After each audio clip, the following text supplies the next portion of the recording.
Hi, welcome back, everybody. My name's Pedro. I am your host. I am joined here with my co-host, Steven. What's up? We are Two Mic'd and Some Theories. We are a podcast that focuses on stories, specifically movies, television shows, myths, tales, different types of stories where we can poke at them, look for the deeper meaning, create some ideas, share those ideas, and hopefully spark some imagination. While we're on that topic, we are not a movie review podcast, although we do review movies. But really what we're talking about are the ideas behind stories. Now, with that, Steven came in with the extra pep in his step again.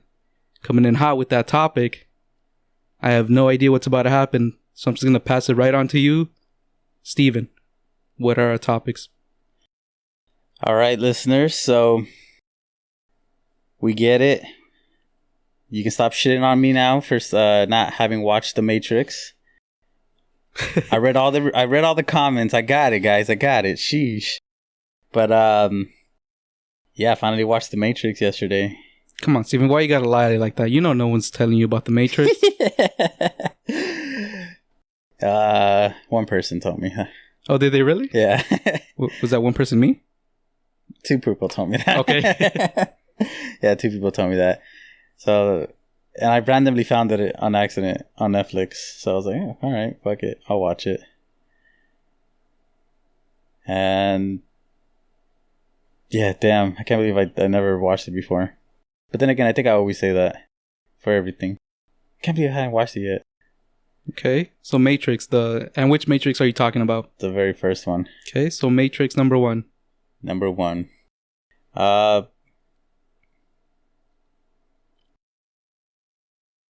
I'm pretty sure everyone already knows what it's about, but to give our listeners a quick ass summary, it's basically about a computer hacker learns that what most people perceive as reality is actually a simulation created by machines.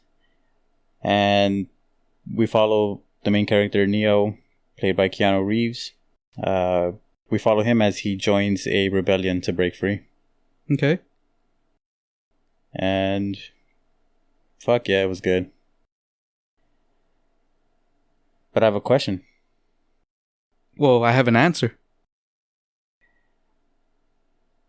How many blind dates have I gone on? All right, I'll answer that. So, there I was, Puerto Rico. I had some nice salsa music in the background. I was bachating my way away. I'm not even sure if that's a word, but just roll with it. Tap dancing away. Had my black heels on.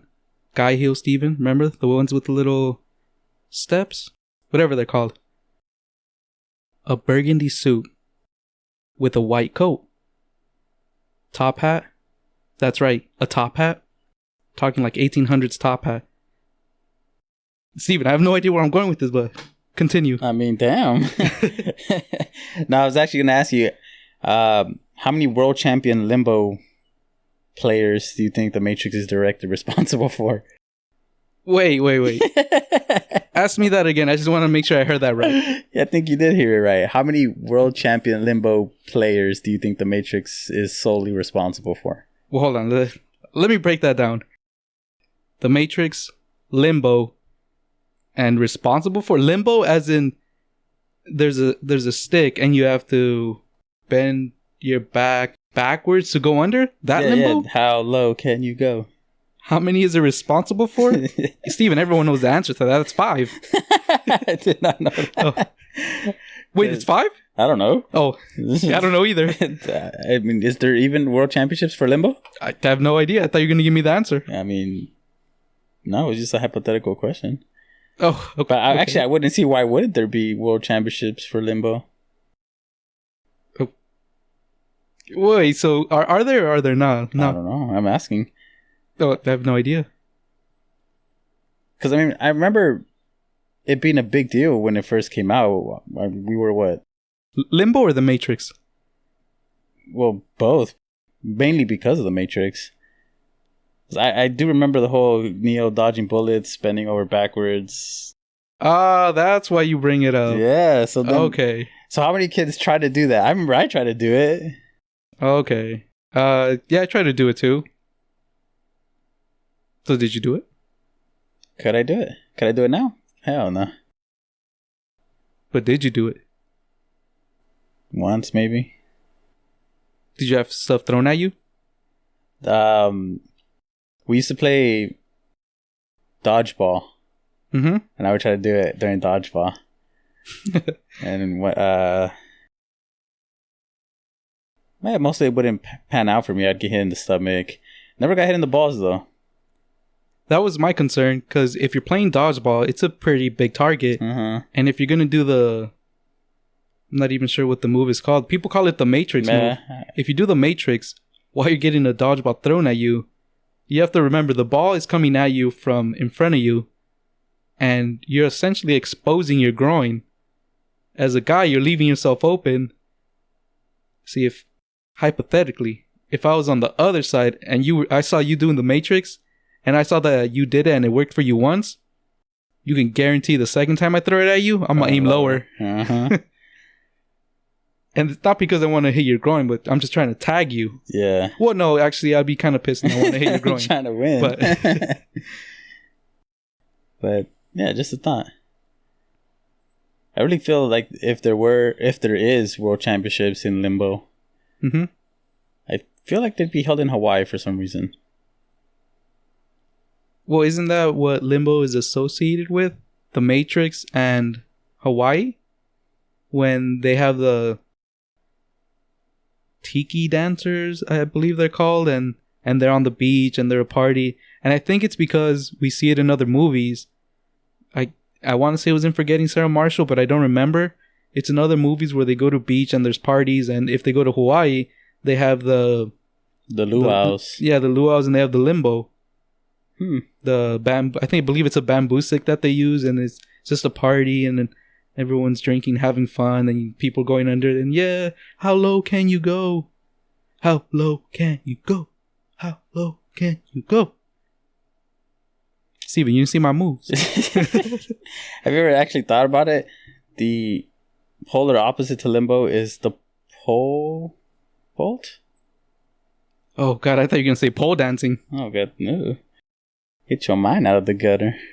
Well, if you think about the geometry of the structure, there's some similarities that we can't ignore. The main difference between Limbo and pole dancing is vertical and horizontal. Horizontal? Yeah. But speaking about the gutter, how many times did we hit the gutter yesterday? All right, I see what you did there. All right, for listeners, yesterday Pedro and I went out to a bowling alley for one of our friends' birthdays, and well, hold on, it wasn't a bowling alley; it was a bowling. What was it called? Or just bowling? That's what they call bowling alleys. Oh, never mind. For some reason, I imagined an alley with a bowling lane. What the shit? Look, that's how I make connections. Each lane is like an alley, so bowling alleys. But you have to understand, sometimes when I see an alley, I'm like, man, I don't know if I want to go there. I should stay on my lane. Oh, see what you did there. I like it. But without getting off topic, let's just say it took us a while to warm up. It took me a while to warm up because damn. Yeah, I think before that I hadn't bowled in years. All right, let me try to connect this with The Matrix. So in The Matrix, from what I remember, Steven has The Matrix fresh in his mind because he just saw it. Mm-hmm. The last time I saw it was when the first Matrix came out. 1999. Quite a while ago. So I remember all the main, what should I say, story points? Mm-hmm. All the big details that happened. Since you have it fresh in your mind, Steven, you probably remember all the little details. So what I do remember is a big part of that movie was that, well, there was a big lie, a big conspiracy that humankind was being lied to, and there was a select group of individuals that knew the truth. So in the same way that in the first movie, this first and probably going on to the third, that the lie was a central topic of the movie, that lying topic was a central part of our bowling alley trip. because Steven said, yeah, I don't know, it's been a while. But once he warmed up, once he, got his hustling in, then he started knocking down the pins. Oh, I don't know, guys. I guess I'm just lucky. Strike. Spare. And then I think you knew we were catching on, so then you started missing on purpose. Oh, my hand slipped. Whoops. Strike. Spare. Oh, man. I'm telling you, man, it's all about that form that you land in.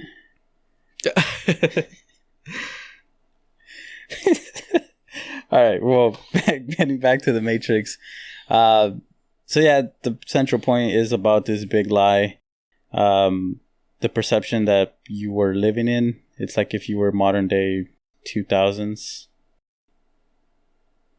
Like it's late 1999 to 2000s, because that's obviously when the movie came out. But basically, when you found out the truth, it was actually closer to like 2140 something, I think. Wait. I didn't know that. So the story took place in 2000 when they were in the virtual simulation. Yeah, simulation takes place in like the early 2000s. But when they got out of it, it was, or I should say when Neo got out of it, it was 2040 or 2041? 2140 or 2150 something. Okay. And basically Morpheus, played by Lawrence Fishburne, gives him the rundowns. He's like, yeah, this is the simulation that the machines created. So basically, humans gave birth to AI. Mm-hmm. And the AI started basically taking over. There was this big war, kind of like the Terminator. How there was machines versus humans and all that. The humans figured out that the machines got their power from the sun. They did something to block out the sun, so basically the Earth gets no sun. But they figured out that the human brain has like this certain biological voltage, so they learned how to harness that. So now instead of babies being born biologically, they're grown in like these laboratories, and they harness all the power they need through these human bodies that are like basically grown in these tubes, kind of like Dragon Ball, when the little baby Saiyans are in the little tube, just getting all the nutrients and everything they need, but lifeless until they get older. Right. So the AIs were harvesting humans, harvesting humans in order to take advantage of the electrical, if not wave impulse, the electrical energy that they had in their brains. But what were they using it for? To run the world that they lived in. So like they were their own cities and life, I guess. Okay, so they were using the electrical energy from the humans as output energy. Mm-hmm. As I'm gonna assume electrical energy as well. Okay, and that was powering the AI's world. That seems, thinking back about it now, couldn't they have just created something that, I don't know, a more efficient way for electrical energy? Why would they use humans? And before you answer it, I'm gonna answer it. If they're using humans specifically instead of some kind of generator or harnessing the sun, even though they blocked it out, but they blocked it out to eliminate the humans, right? So the way I see it is they either made a mistake. They wanted to eliminate the humans, and then they're like, we shouldn't have done that because the sun could have been a reliable source of energy, and now we eliminated that. And is there still, I don't know if it said this in the movie, but when they blocked out the sun, was there still weather on the earth? And when I mean weather, I mean, was there still wind being generated? No. From the small little preview that they gave us, there was just clouds covering the sky, but nothing could shine through. They didn't show any rain or any wind. Then I'm not gonna say that it doesn't have wind, but it doesn't have any sun because the sun's blocked out. Mm-hmm. Then maybe the AIs, they said, okay, we made a mistake. We shouldn't have done that because we could have used this sun as an energy source. What's the next biggest or most, not reliable, but the next thing that could put out the most output energy? And for whatever reason, they decided or figured out that it was a human brain. So they said, we can't use the sun. That was the strongest source of energy. We messed up. You wouldn't be able to use the wind either. Isn't the wind... No, I didn't say the wind. I said the human mind. I know, but you did mention the wind. But I don't want to interrupt you, but isn't the wind concurrent with the moon? If you can't see the sun, you can't see the moon either. So then you wouldn't get wind. Or is that waves that's connected with the moon? I'm not sure. I don't want to say which one is. I'm not sure. I think it might be waves. I don't know where the wind comes from, though. I want to say it's waves because they say high tide and low tide and it's associated with the moon. Mm-hmm. But yeah, I'm not sure. I don't want to just say that out there. So you wouldn't be able to use those turbines either then. Well, actually, let's keep on going. Let's say let's say it was connected. Let's say that the waves are connected with the moon, and that if it is, and the sun is blocked. In this scenario, the sun is blocked, so they could still use the waves for turbines. They could use turbines in the water to create energy like that. And if the wind is still blowing, then they could create not solar panels. What is it? Turbines. Oh, I guess wind turbines. Steven, this isn't the 1800s. But no, you're right. Windmills. Isn't that what they're called? Well, they're called wind turbines. Oh, yeah. The more modern version. The more modern ones, yeah. Yeah. No, you're right, though. They are windmills, wind turbines, the water turbines as well. So they could use both of those. But then the only reason I would see them using humans is that the energy they get from that is far greater than the ones they get from the other two. Because why not just eliminate us? What's the point of having us? Could be a power play. They did mention that we were at war with them, so maybe they're vengeful. They want to get revenge. They want to enslave us. So then they're spiteful. Yeah. There was something that... Did it ever mention why? Why do they have the... Well, I guess they did say for the energy, but was there another reason why this war or why it started? Actually, you just saw the first one. It might be in the second or third one. Might be. Okay. So then let's stay with the first one. No, I just know that they were aware. I don't think they really gave us a reason why. Okay. Well, not yet. It might be later on. It might be later on. Who knows? All right. What else you got? So I wanted to actually talk about the world of simulation. So basically, when you're in those pods filled with all those fluid, you're connected to all these wires, and they basically have you in the simulation. And you've heard about the theory that we're in a simulation? Yeah, that this could be the world that we live in now could be a simulation in and of itself. Okay.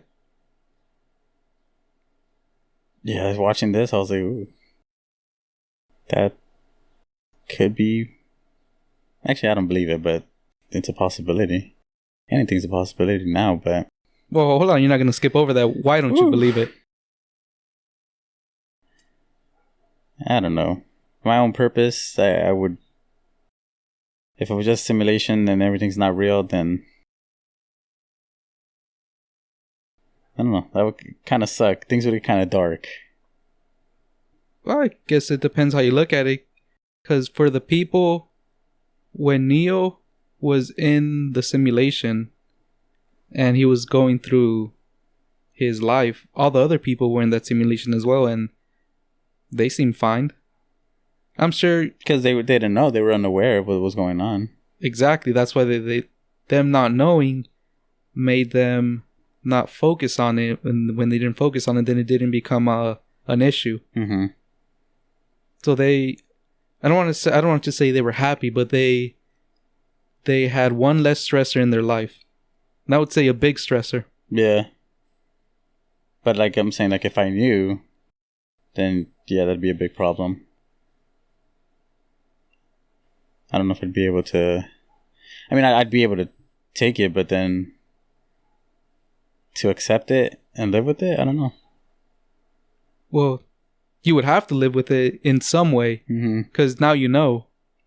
And then even if they told you that, hey, you're in a simulation, how would you even prove that? I mean, how do you know? Like, for example, did someone tell you? Or did they show you? And if they showed me it, and this whole time I was in a simulation, why would I believe that now I'm not in a simulation? Then I would think maybe they're just saying that to put me in another one. True. Have you ever heard that term that you got the look of a man that accepts what he sees because you're expecting to wake up? Have you ever heard the term, it's not a term, it's actually a quote that says, hold on, I want to get it right. Hold on, I want to get this right. It's going to be a good one. You have a face that only a mother could love. Damn. All right, going away from that, what was yours again? You have the look of a man that accepts what he sees because he's expecting to wake up. All right, hold on, don't go any further. You have the look of a man that expects what he sees. Accepts what he sees. Because? He's expecting to wake up. I have not heard that before. Go on, bro. Break it down. It's a direct quote from the movie, actually. When Morpheus is explaining to Neo what's going on. And basically when he's trying to convince Neo, like, you can trust me. This is what's happening. Neo's basically not believing anything. And he tells him this. You don't believe anything because you're expecting to wake up because of the previous scenes. Certain things keep happening to him. And then it just cuts to black and to him waking up to an alarm. And then him reliving. Like, basically, he got reset. And he does... Like, he remembers everything that happened, but it's kind of like if it was a dream. Right. So that's why I'm like... If we're just... Or for somebody now, going back to if we knew we were in a simulation, or if we didn't know we were in a simulation, if you kind of had doubts, kind of like with the whole...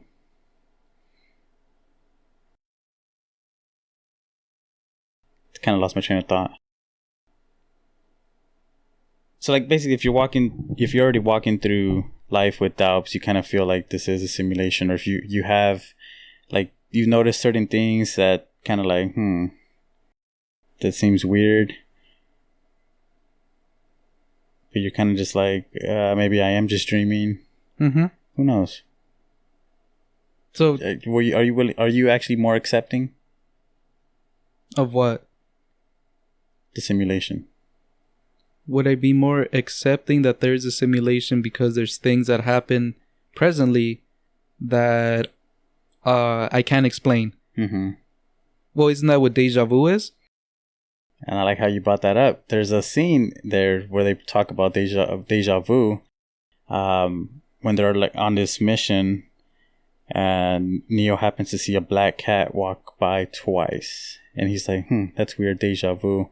And they start to panic because they're like, whenever there is the sense of deja vu, it's because the system has made changes, so that it's a glitch. And sure enough, that building that they were in, all the windows were blocked by bricks. There was no way out, but besides the way that they came, so they had to basically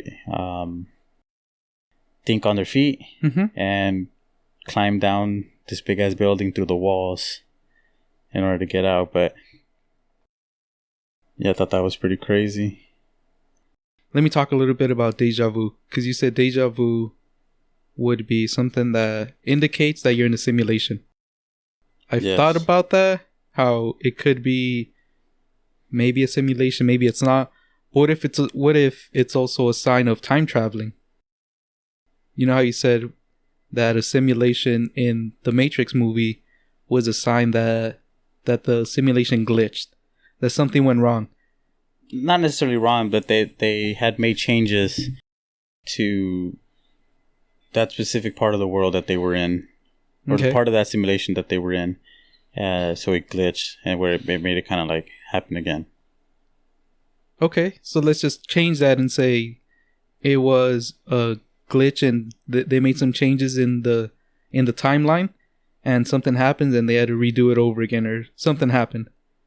So that's where I was going with Deja Vu. I always looked at it as simulation, as timeline alteration, or even, what was another way of an individual being able to predict the future or the past. Well, no, more likely the future. Yeah. Not saying it's either one of those, but that's how I've thought of Deja Vu as. What do you think? So in time travel, is it just you that traveled back in time to see it, or everything travels back? No idea.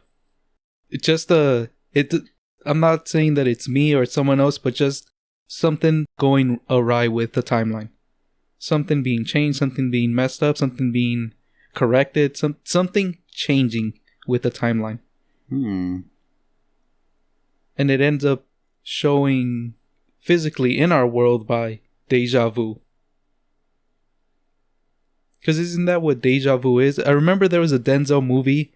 I don't remember what he was, but he was a cop, and I believe a ferry exploded. I don't remember what it was. Have you seen that movie? I do remember seeing that movie. And essentially what he did was time travel. That's what happened. So that's why I always associated Deja Vu with time travel. It's all coming back to me. He's like walking through somebody. Wait, what? No, I think I'm mistaken. It was something else. Man on Fire? No. Great movie. You mentioned the ferry boat, and I just remember. I think it's coming back to me. I saw that episode of Grey's Anatomy where they're on a ferry boat. The doctors are on a ferry boat. McSteamy? Something happens, and somebody gets like bludgeoned to the head, and they have to like burr holes into the head to relieve all the pressure building up in the skull. Mm-hmm. And I wanted to say Denzel. It was part of that Denzel movie where he's like calmly talking to the lady doctor as she's like burning holes into that man's skull. But nah, it's Grey's Anatomy. Okay. But staying on Deja Vu, have you ever had Deja Vu where like you dreamed it first? Mm-hmm. Like you woke up from a dream, you're like, that's weird. And then you're living your regular life and it happens. You're like, I've seen this happen before. When that does happen, or in my experience when it's happened to me, it was always years later. And I'm talking like plus 2 years or longer. And then I would just be sitting there, and then it'd be like a big tidal wave that just crashed on the wall, and I would just remember, I had a dream of something similar to this. But then I always remember it wasn't exactly the same thing, but it was really similar. Mm-hmm. Because when I dream, I get kind of detailed, but everything feels blurry, or it doesn't feel clear or sharp. Like when you look at, here's a perfect example. You know, when you look at your iPhone camera, your Android camera, your DSLR, whatever camera, and you have a nicely focused shot and everything looks crystal clear, that would be the equivalent of me being awake. Me being asleep and looking at that same picture would be the focus is out of whack. So everything's still there, but everything's really blurry. And you can see the person, you can see the car, you can see like the pencil, like the smallest detail, but it's just a little blurry where you know what it is, but you don't really see the really fine details. Or at least that's my experience with dreams and deja vu. What about you? Off the top of my head, I can't remember. I mean, I'm sure it's happened to me before. From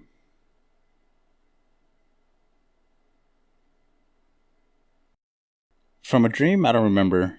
I know I've had instances where I remember one very clearly. The most clear one that I remember in Deja Vu was Brazil winning the World Cup, like in the 2000s. Wait, you had a dream where Brazil won the World Cup specifically in 2000, whenever it was? I remember like living and watching the actual championship game where Brazil won the World Cup, and I was like, oh, all right, cool, whatever. And then next thing you know, I'm like, it was like a year later or something, and it's the World Cup again, and the same teams are playing, and I'm just like, Brazil's gonna win this, and they won it. And I was so confused. I was like, wait, is this a rerun?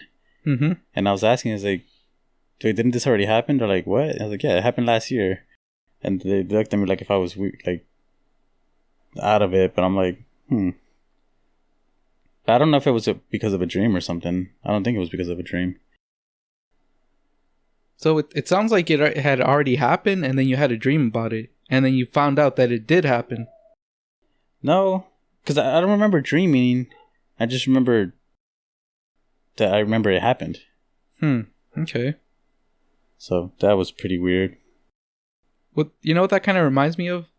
And I don't know if it happened to you, but it kind of reminds me of an implanted memory. That you're recalling it to be deja vu, but it could be implanted. And you just don't know it's implanted. Did that happen in The Matrix? No, implanted memories? No, that happened in Inception.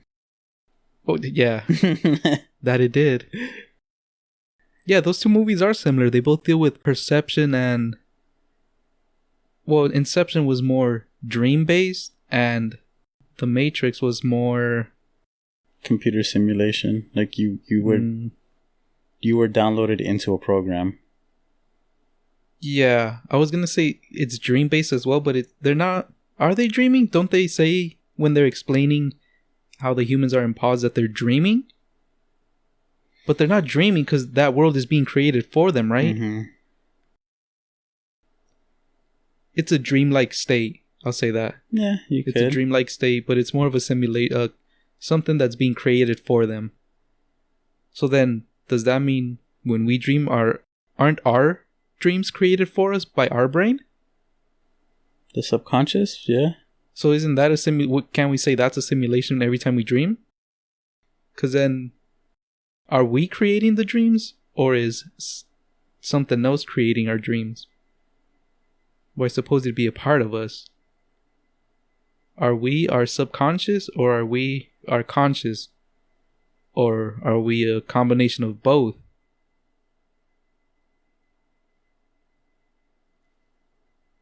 I'm asking you and the listeners. I have no idea. I'm just asking the questions. I have no idea. I would... But choose one. What would you argue for? And then once you give your response, then I'll argue for one. You keep saying, or as soon as you said that the brain creates the simulation for us, then I start thinking of Inception on how like the brain creates worlds and has like specific safeties in place so that you don't go digging too deep, like it's trying to protect you from yourself. And it's kind of like what the Matrix is doing, keeping you away from the truth, protecting you from yourself, from rebelling, from questioning everything, just going with the flow. I wouldn't say it's protecting you, it's more forcing you not to question it. Well, I suppose in Inception, it's also forcing you. But the difference is in Inception, isn't it forcing you not to do it in order to protect you? And in the other one, it's forcing you, the Matrix, it's forcing you in order to protect itself. Good point. Yeah, my train of thought was Inception's protecting you from traumas maybe you've encountered when you were younger or something, or... Wait, but what do you mean by Inception is protecting you? You mean... Yeah, what do you mean in the movie Inception, like the world or the simulation that your brain is creating with all those safeties in place, it's to protect you from yourself, I guess, from all the trying to protect you from previous trauma, from those really dark places your brain might be able to go. I feel like there's something wrong with what you're saying. Like, I want to change it a little bit, but I don't remember Inception, the movie, clear enough. I don't know. I just feel like there's something that's not... Because you keep saying Inception is trying to protect you. When you go into that dream state in the Inception movie, that there's safety barriers to protect you. I don't remember what the safety barriers are. From my understanding is you can go in there and you have full control of what you can do. So really there's nothing that's there to protect you. It's you doing whatever you want. Technically, yes, but it's just you're going into somebody else's dream. Oh, that's right. And you have the person that's kind of creating the world. You have there was a team for stuff. The person that's kind of there to help keep the world in check. I don't remember what the other three were for. Well, there was your piece that you had with you, that you carry with you to realize that you've woken up, but that could be one of the safety checks that you were talking about. Okay, I think that's what you don't understand me. The safety things that I'm talking about is like, so when you're asleep, your brain... So we're saying when you sleep, your brain creates that simulation, right?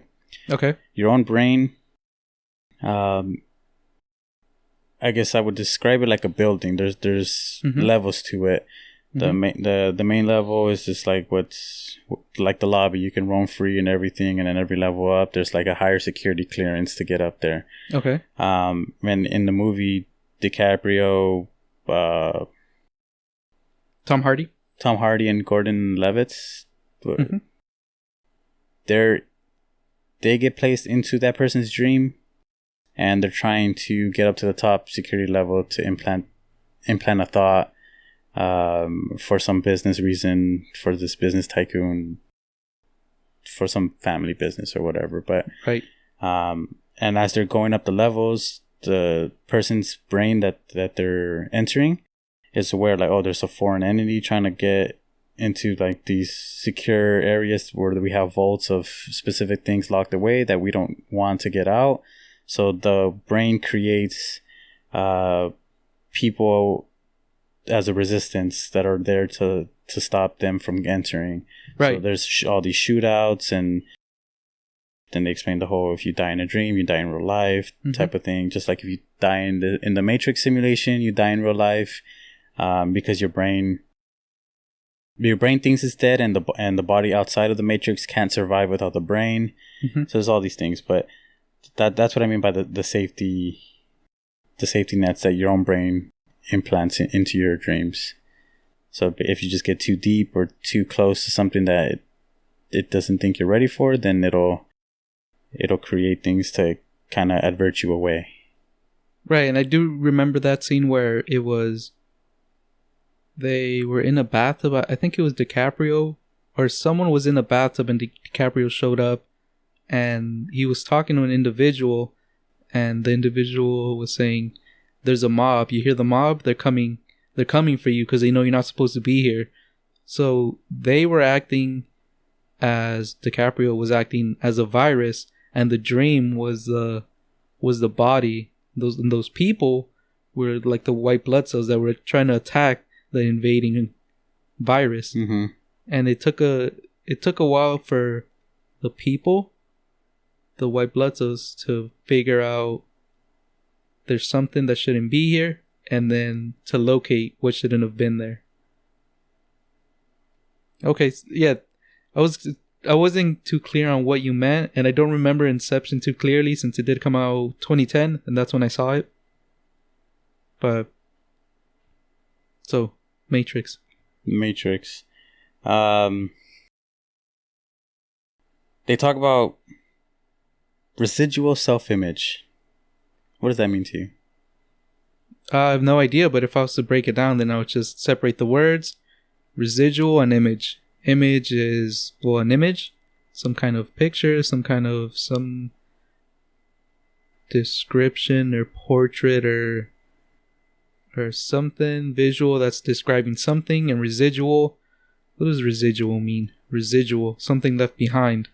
So residual image is some fragments of information that are left behind. Is that what residual image is? Well, you can just tell me. I like your train of thought. Mm-hmm. But now again, Morpheus is explaining to Neo about the residual self-image. It's the mental projection of your digital self. Okay. And that got me thinking. So basically, he's telling Neo this as they're in this white void. Mm-hmm. And he's explaining to him, yeah, this is the void, or I don't think he calls it a void, but to me it was a void, and it's all white, and we're here basically while the program loads, while they get placed into the actual simulation. Mm-hmm. But the word digital self really stayed with me, so I immediately started thinking of Instagram. Okay. Could that be? Is there any way that could be like our current form of simulation? Yeah, I would say it is, because you said residual self-image, and the way it was explained is your digital self being represented as your physical self. Was that what you said? The mental projection of your digital self. So we've talked about this before. I don't think on the podcast, just outside. You've actually said Instagram is just based a compilation of highlights. Yeah, it's all the best parts of your individual life. Yeah, so that's yourself, or that's your projection of what you want people to see. Mm-hmm.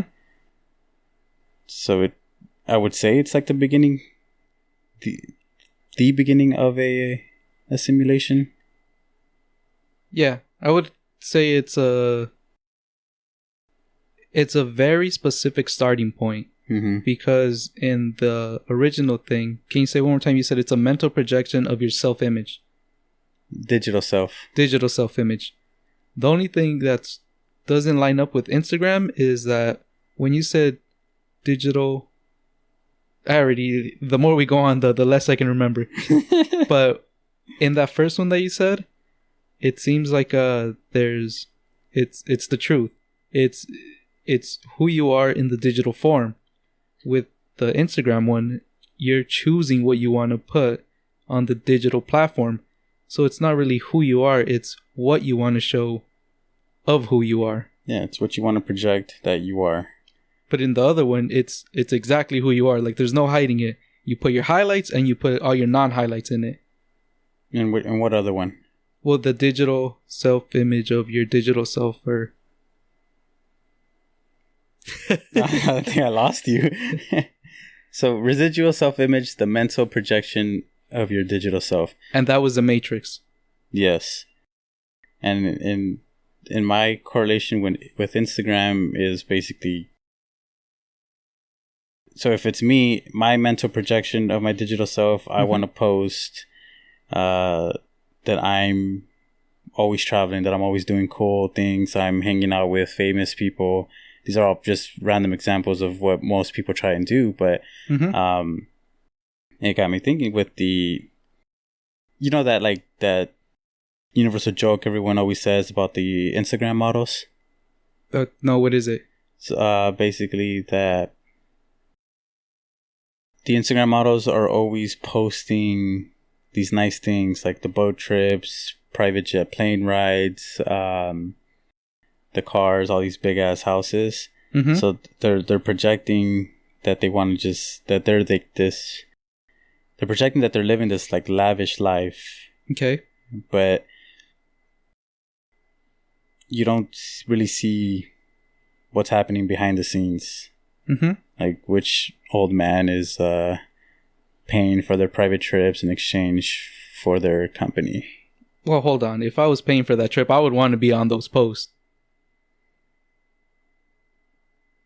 Well, actually, I guess it would depend on why they're being posted. Actually, never mind. I see why they wouldn't want to have their face associated. Mm-hmm. So, yeah, they're called sponsors. The IG models never post their sponsors. And it got me thinking about this, or making this connection, because while they're in that white void waiting for the simulation to upload so that they can do their training or whatever. When they plug Neo into the system, he's bald, he's super weak, he just looks like someone that had just woken up from the simulation after being in many years in that little tube of fluids. So obviously his muscles had atrophied. There was no need for hair because obviously the hair's purpose is to keep you warm, try and keep you warm. So he didn't grow any hair or anything. But once he got plugged into the simulation, he was automatically, I guess thicker would be the word. Just more healthy looking. He had a full set of hair. Instead of being dressed in sweats and a raggedy long sleeve t-shirt, he had a nice coat on, nice boots on. Just didn't look all skinny. So he's just like, what the hell? Why do I look like this? And that's when Morpheus starts telling him, this is your self-projection of who you are. So with these IG models, or even these, I feel bad just placing it on these girls, but dudes do it too, where they just post cars. They post they're at the club doing with bottle service and everything.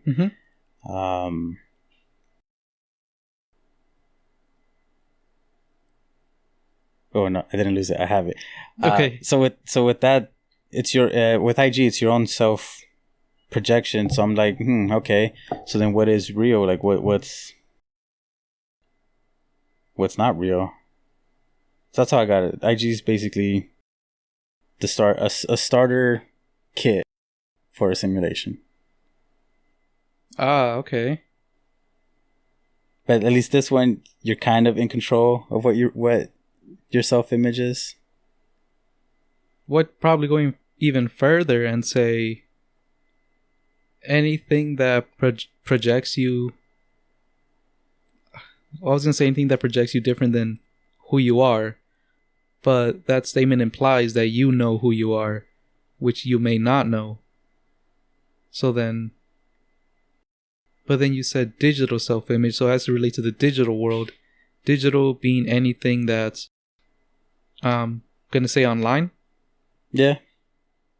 So then essentially I would go to anything that you post online is you projecting your digital self-image. Whether it's true or not, I suppose that depends on you. Because then I can say, well, then what is true and what is not?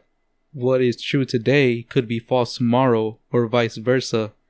If you were a vegan 2017 and you're a meat eater 2018, it was true at one point, but now it's false. And then if you switch back and forth consistently, then you're always in a constant state of truth and false.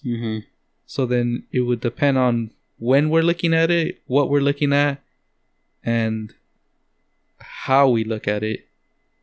So then there's never a truth. It's always a constant struggle between what you think is true and what other people think it's true or false.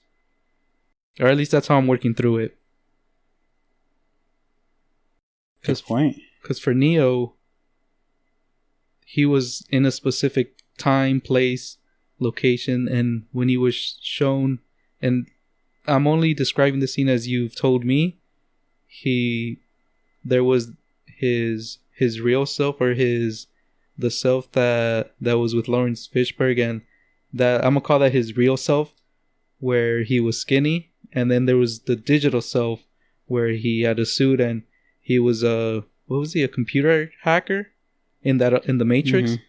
So there was the computer hacker self and the skinny self. So then which one is true and which one is false? Could say they're both true. But then it's when he becomes aware, then it's the actions that he makes or whatever he does to conform to the Matrix or to resist it. And after he does whatever actions he does to fight the Matrix or not fight it, then that becomes his truth. If he's fighting the Matrix, then the computer self is false. If he accepts the Matrix, then the computer self, the digital self, is real and the other one is false. Again, that's just how I'm working through it. So it's what it is at the moment then. I don't want to say that either because it's more complicated because you could also look at it from the future or from the past.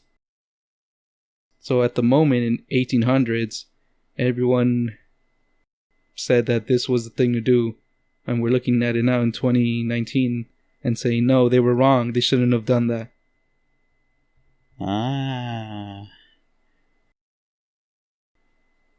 So it depends when you look at it. Yeah. It depends on everything. When you look at it, how you look at it, who's looking at it. Because my opinion on something would be and could be different than whatever you might say or someone else might say. Mm-hmm. So that's why I just go back to it's a constant struggle between truth and false. And I think that's where I'll leave it at. That's a good point.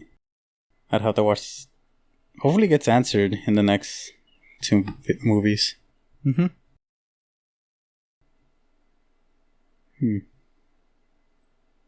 Well, you have anything else? Nah, we touched on everything. So then if you've touched on everything that you're going to speak about, let me hand you and our listeners this one question. Would you take the blue pill?